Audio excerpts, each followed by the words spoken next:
Alright. So, this is part 2. First part I talked about Dam, and I missed a few details, like how me and him were engaged for a little bit, but I will include a letter that I wrote 2 years ago when I first opened up about me and him. This next one is a little more minor, but it's still really messed up. So, I used to play this online role-playing game called the Ninja RPG. And through it, I met a guy named Mike. And we dated long distance. He lived in Virginia. And he actually he was very mildly autistic, but that didn't bother me. He was very kind, very intelligent, and he was very talented musically. And I was young,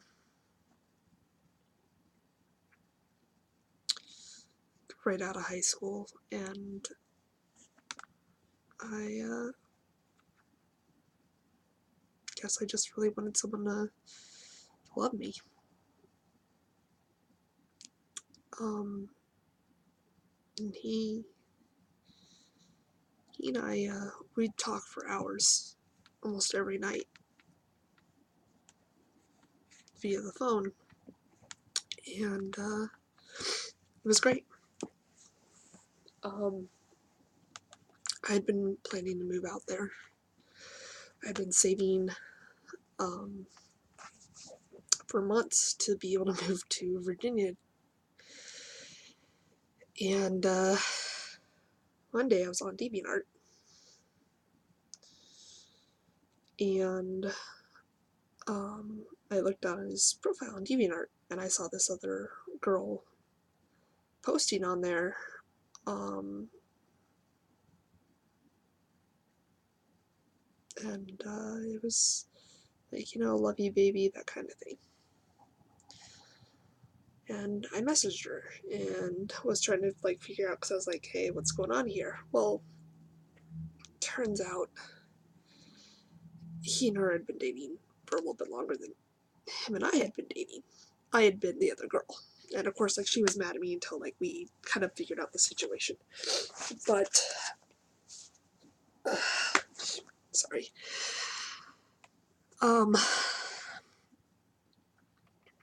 I brought it up to him.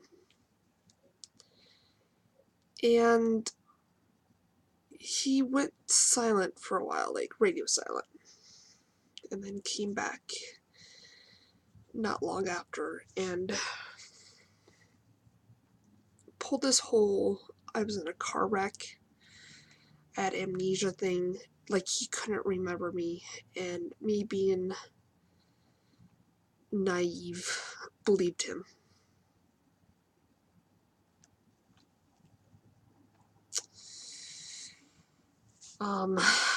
And well, he kept this up, and as far as I know, him and the other girl stayed together for a little while. I don't know for sure,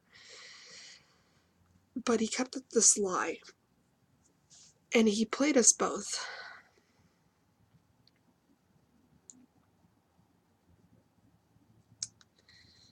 And while dealing with all this, dealing with this supposed amnesia and being forgotten, it was really hurtful and hard, and it led me venting and seeking comfort through Dam, which led to the whole Dam situation, or at least furthered it.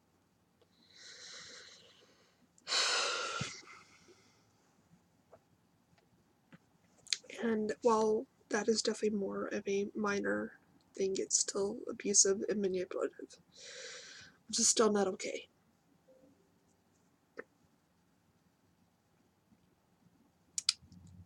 But yeah, I went from that to the nightmare that was the situation with Dan. Now, this next one.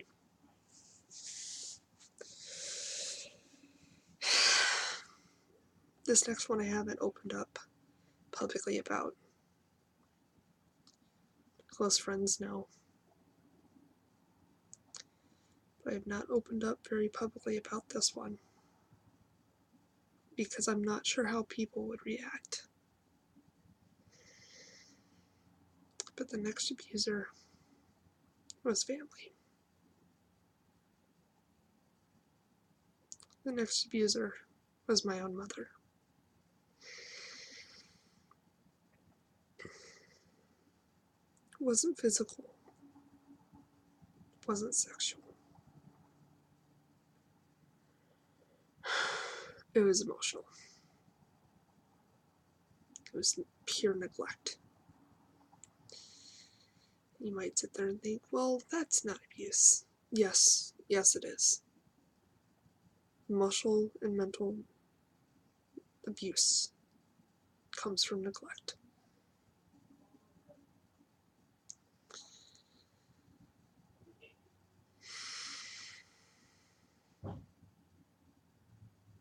My mother, she's never really grown up. She lost her father when she was about 16 or 17. He committed suicide.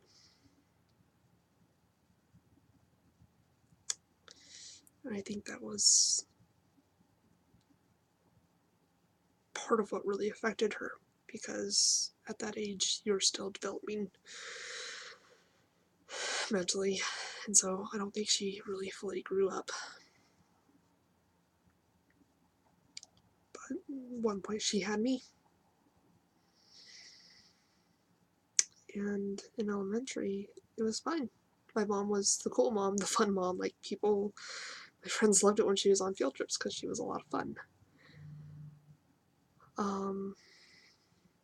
But when I was in middle school, she started dating this man named Jimmy. And Jimmy was a good man. He had a few faults, but overall he was a good man. He treated me like one of his own kids. And for that I am grateful. The one major fault Jimmy had was that he was very sick. He was diabetic. He'd gotten in a car accident when he was younger. And the result of the crash caused him to be reliant on insulin injections. He was very bad about maintaining it. There were quite a few times that we would have to call 911 or emergency services because his blood sugar had dropped so drastically.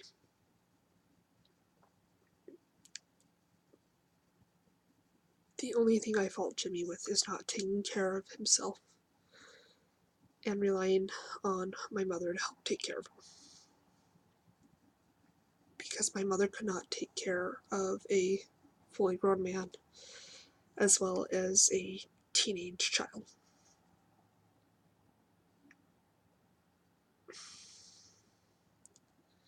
Especially with how my mom is. A lot of times, we spend a lot of time with family friends. A lot of time. I got close to a lot of their kids. But between Jimmy and them, I didn't get to spend a lot of time with my mother. And especially as a teenager, coming to terms with their own identity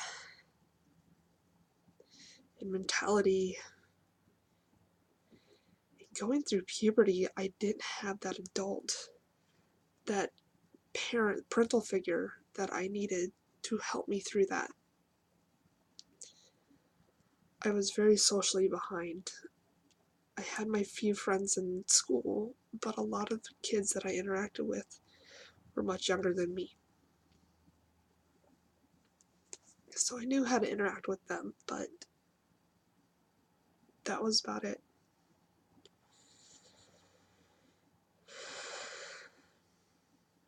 There'd be a lot of times that I'd be left in the apartment alone. Mom and Jimmy would be out of friends that we had that lived in the same apartment complex. They'd be there a lot. There were a lot of times where we would go visit another friend of my mom's, and they lived like 30-40 minutes away, and it didn't matter if it was a school night or the fact that I'm allergic to cats and would have allergic reactions. I would still be dragged along and placed, like, told to, like, watch TV in the bedroom until it was time to go, or, like, take Benadryl so I doze off until it's time to go.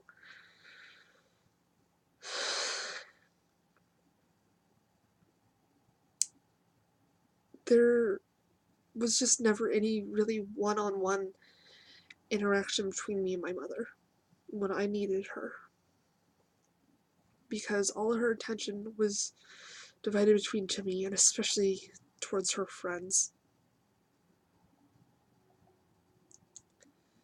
A lot of times too where my mother didn't stick up for me for things. And I guess this is another fault of Jimmy's, but even then,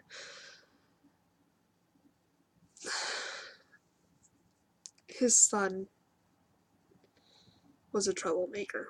He's been in and out of jail multiple times, but he stole things from me and my mother multiple times as well for drug money.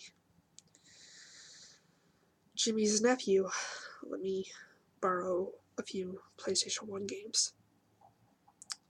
Gran Turismo, Spyro, and Final Fantasy VIII. I went to my grandmother's for like a weekend or a week, and I came back and two of the games were missing. I don't remember which two. I know Gran Turismo was one of them, but Jimmy instantly put the blame on me. He was convinced that I had stolen them or sold them or lost them somehow. And I tore my room apart several times, like fully tore it apart and cleaned it up, and tore it apart and cleaned it up several times, looking for these games, could never find them. I discovered like money from my piggy bank was gone. My mom had lost some jewelry as well as some silver dollars that she had stashed away. And Jimmy didn't think it was his son that did it. There were multiple instances like this where I was grounded or disciplined for things that I did not do. My mother would not stand up for me.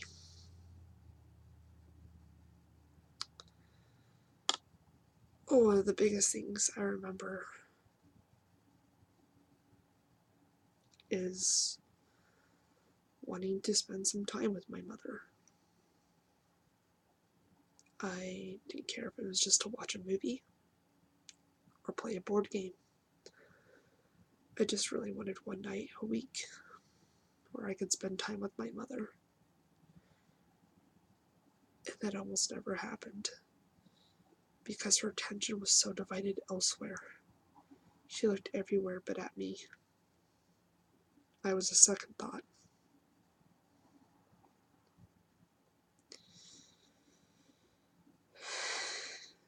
And that was reinforced pretty often.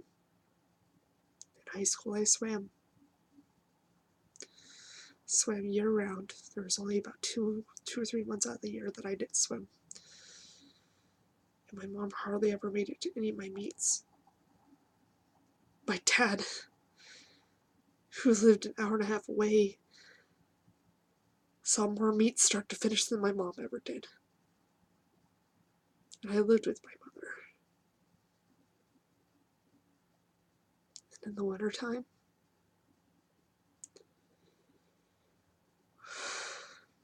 we lived 10 minutes away. 10-minute drive.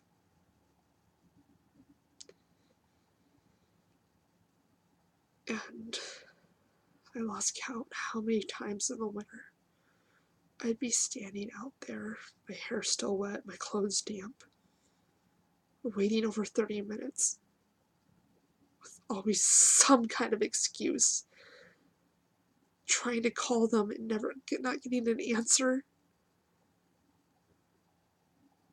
A few times people took me home because the parent that I lived with, the parent that I relied on, wasn't there, or would show up 30, 40 minutes late every single time.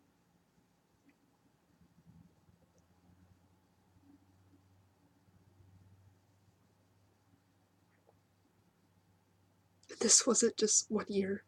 This wasn't just one night. I swam for years. This happened every single fucking winter.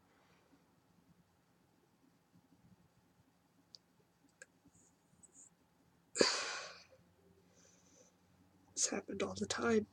But the winter stood out the most because living in Iowa, growing up in Iowa, winters are cold. They're miserable. And of course I'm soaking wet.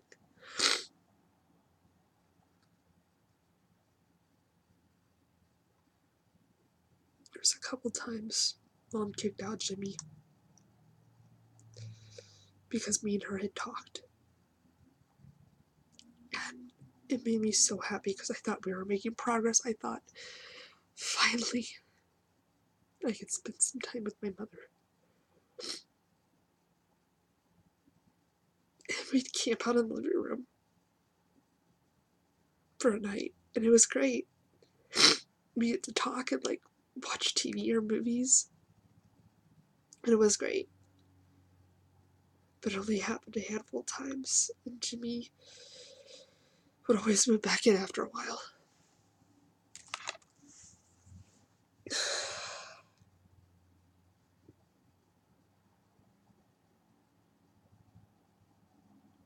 My mom eventually couldn't work because she has degenerative disc and joint disease.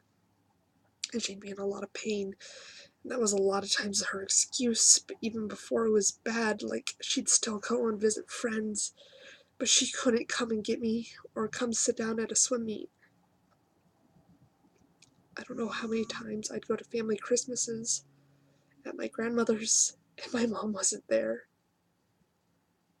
My cousins had all their parents, and my aunts and uncles were always so kind. They always went the extra mile. But my own mother couldn't be there.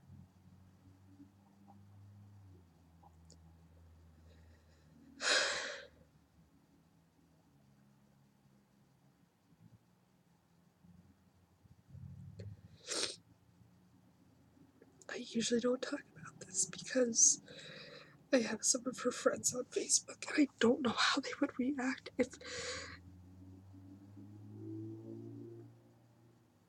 they would realize, if they would stand by me or stand by her.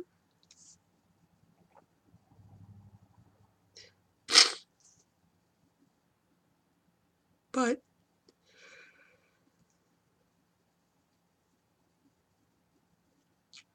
she's never changed. Oh my god.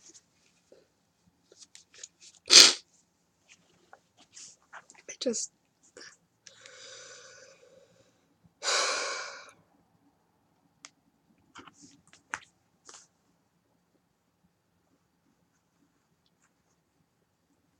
And my mother wondered why after her and Jimmy split up for a final time, why I wouldn't come visit. Which, that reminds me, I skipped a really big part. So, eventually, my mom wasn't working. And it was the summer between my junior and senior year in high school. I don't remember a lot. I know it was a selective memory, but I do know that I was basically trying to do like the basics, like making sure that, clean dishes, laundry, top of school. I remember I was at my grandmother's. My dad showed up and they sat me down.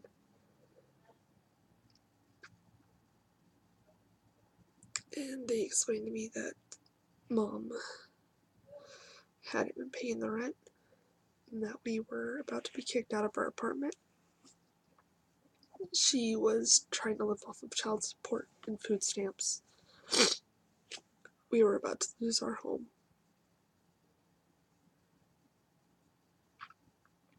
And I was given the option of moving to southern Iowa with my dad or staying in Des Moines with my grandmother to finish up my senior year at my current high school. And I chose my grandmother.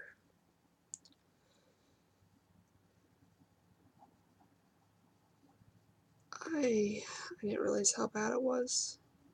Neither did my dad or my grandmother, because I just wouldn't talk about it. Every time someone asked me how I was doing, I'd say it was fine. It wasn't fine.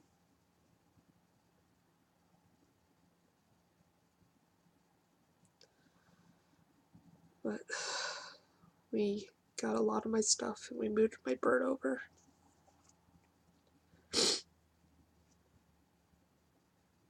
I lived with my grandmother for quite a few years.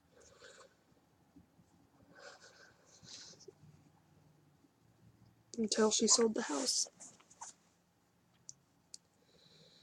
My mom kind of hopped place to place with a few friends.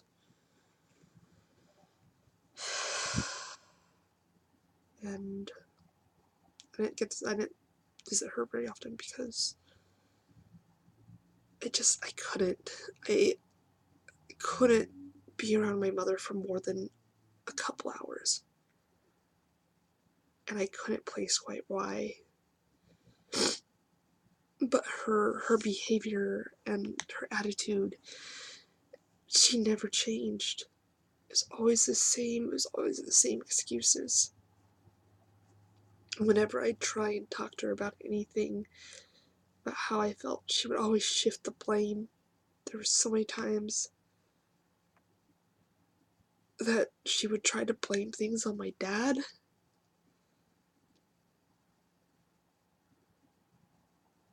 And it wasn't fair, it wasn't right. Or she'd just start crying uncontrollably and kept apologizing, but they were all just so empty. She was seeking pity and just trying to shift the blame, and she's never stopped doing that.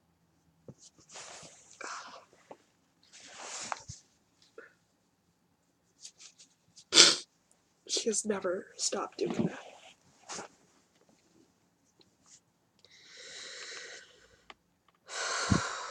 Some of my friends on Facebook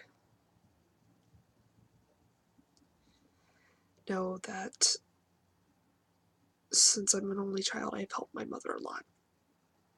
She's had both hips replaced by the time she was 52, just very young. I took her to all her surgeries, all her appointments. Anytime there was an emergency, I came in and I helped her. Because even though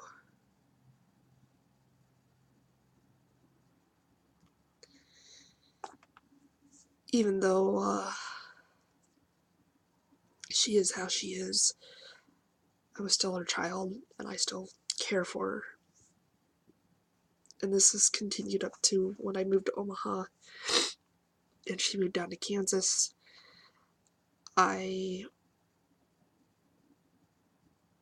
still have gone down and tried to help her. When I found out she was placed in a hospice, I set up a GoFundMe so that I could go visit her every couple weeks, because it's a 3.5 hour drive. And I would go down on a day off, so I'd drive down in the morning and drive back at night, so 7 hours on the road. And I eventually took FMLA leave, so Family Medical Leave Act, for a month to go try and spend more time with my mom and try to help her. And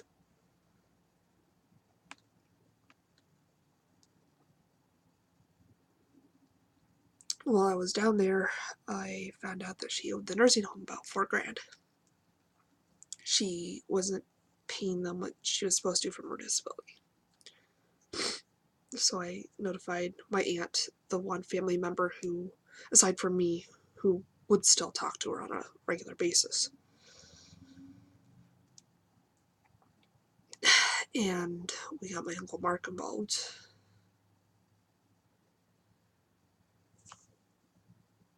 And we tried to get financial power of attorney. This ended up as another fiasco. Now, when I first started the GoFundMe, my mom was in hospice, but she recovered enough while in the nursing facility to be taken off of it, but not enough to be released. She has to stay in there for her health to stay stable, and she doesn't seem to realize that.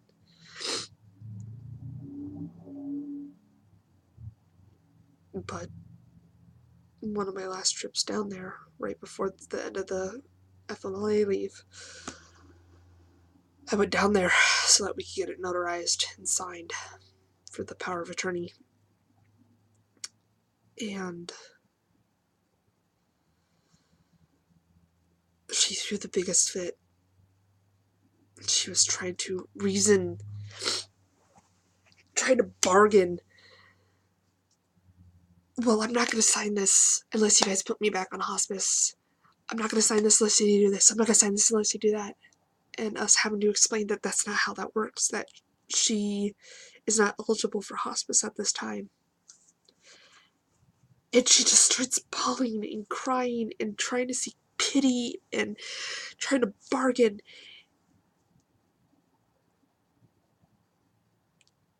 And that was it for me. I couldn't.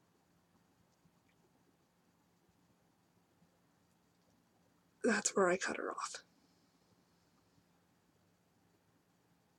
I had to say no more.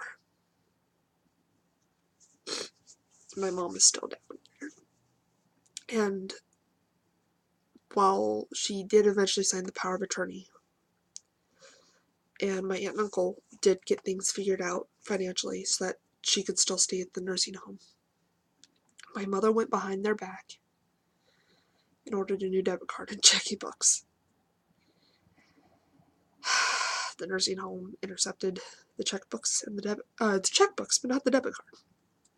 By the time they found the debit card, she had already bought and received about $500 worth of items, including a ukulele. My mother has always gotten weird, random items. Just what she does.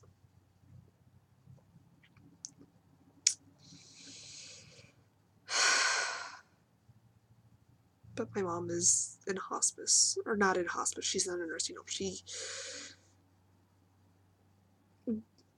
If she leaves there, she will definitely decline to have to be put back on hospice. But right now she's stable. But I can't deal with the gaslighting and the guilt trips and the pity. And I can't deal with the same old stuff that I've been dealing with for years. And I had to step back. And I know that maybe makes me a bad child. But mentally, emotionally, physically, financially, I just couldn't do it. But when the time comes that she really needs me, I will be there again.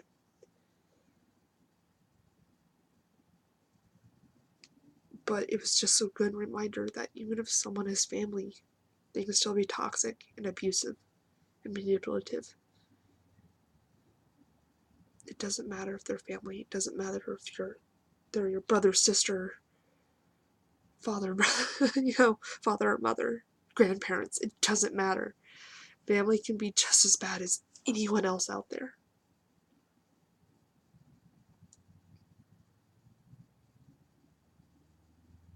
But yeah, I guess that's that. That's the update. And yeah, so thank you guys. Thank you guys for listening.